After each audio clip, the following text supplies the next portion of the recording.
Welcome to Get Better at Anything by Scott H. Young. In this audiobook, we'll explore strategies, insights, and practical steps to master any skill and achieve excellence. Through engaging stories, proven techniques, and actionable advice, Scott H. Young will guide you on a journey of self-improvement. Don't forget to subscribe and comment if you want to request next audiobook. Let's get started. Chapter 1. The Journey Begins. Imagine standing at the foot of a towering mountain, its peak hidden in the clouds above. You're equipped with nothing but determination and a desire to reach the top. This is where your journey to getting better at anything begins. Scott H. Young opens our adventure by sharing a fundamental truth. Improvement is not a destination, but a continuous journey. He emphasizes the importance of having a growth mindset, the belief that your abilities and intelligence can be developed with dedication and hard work. To embark on this journey, Scott says, you need to embrace challenges, learn from criticism, and persist in the face of setbacks. Picture yourself as a mountain climber. Each step you take brings you closer to the summit. The climb may be arduous, but each inch you ascend is a testament to your resolve and commitment. Scott introduces us to the concept of Kaizen, the Japanese philosophy of continuous improvement. He tells us about how Toyota revolutionized the automobile industry by implementing this practice, constantly seeking ways to become more efficient and effective. By making small incremental improvements in daily tasks, Toyota climbed to the peak of industrial success. This principle applies to our personal and professional lives as well. Each day, every action we take should be an opportunity to get better. Chapter 2. The Power of Deliberate Practice. Once upon a time, in a small village nestled among rolling hills, there was a blacksmith's apprentice named Theo. Theo dreamed of becoming the greatest blacksmith in the land, but he struggled with the intricacies of the craft.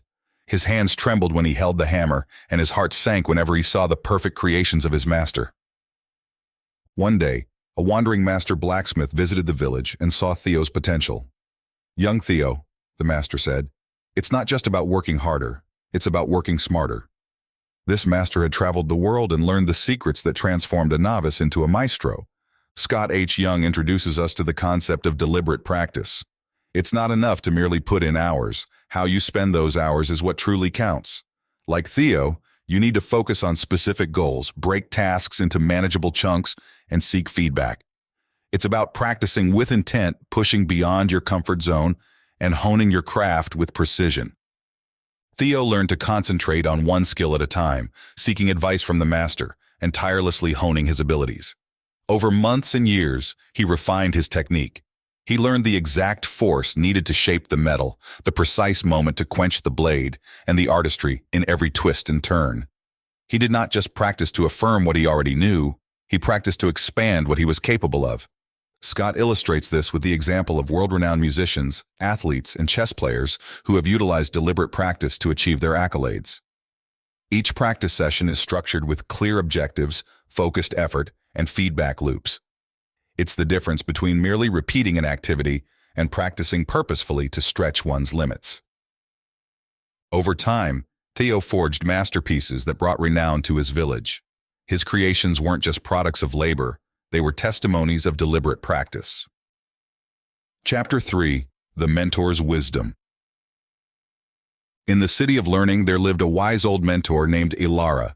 Young scholars from far and wide sought her guidance, yearning to unlock their full potential.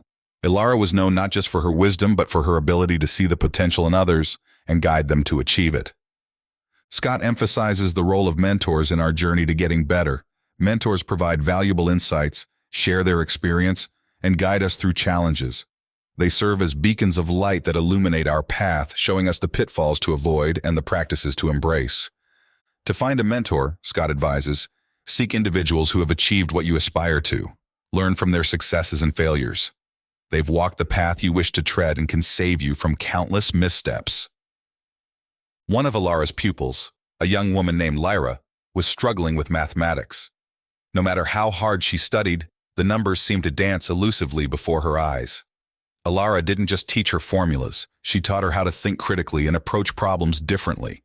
She showed Lyra how to break down complex equations into simpler parts, how to find patterns, and how to develop her intuition. With Ilara's wisdom, Lyra became a brilliant mathematician. She not only mastered her subject, but went on to make remarkable contributions to the field. Her success was a testament to the power of mentorship. Through Alara's guidance, Lyra learned not just mathematics, but how to learn itself. Scott highlights mentors such as Benjamin Graham in the life of Warren Buffett and Socrates in the life of Plato.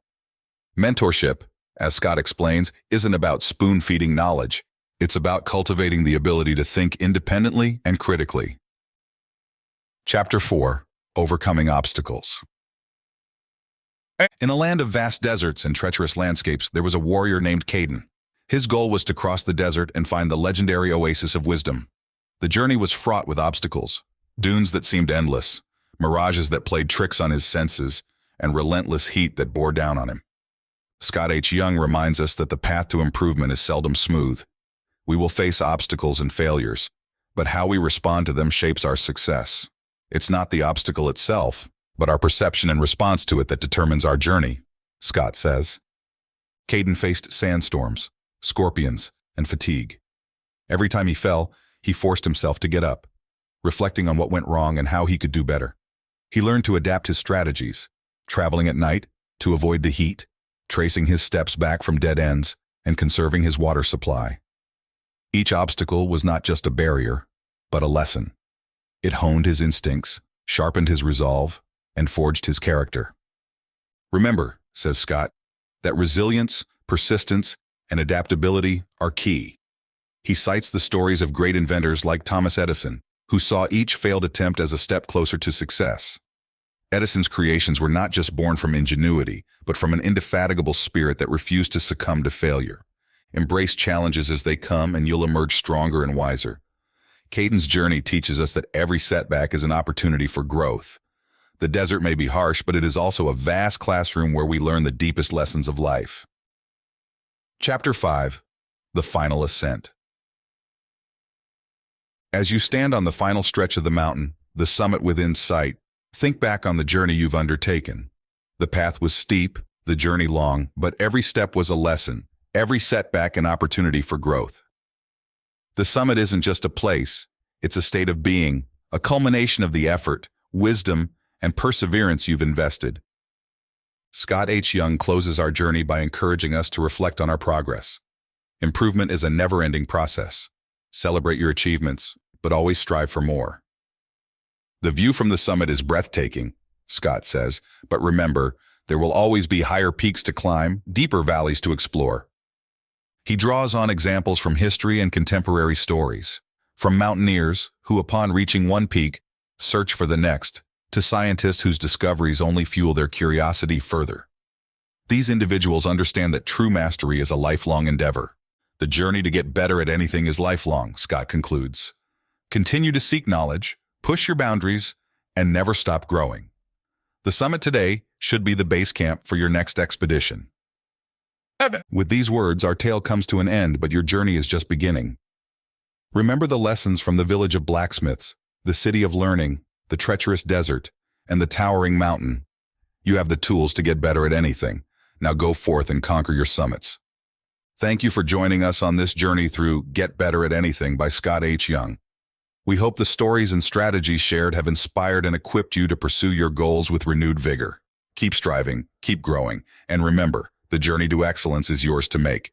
Until next time, keep climbing. Don't forget to click like, comment to request audiobook, and subscribe.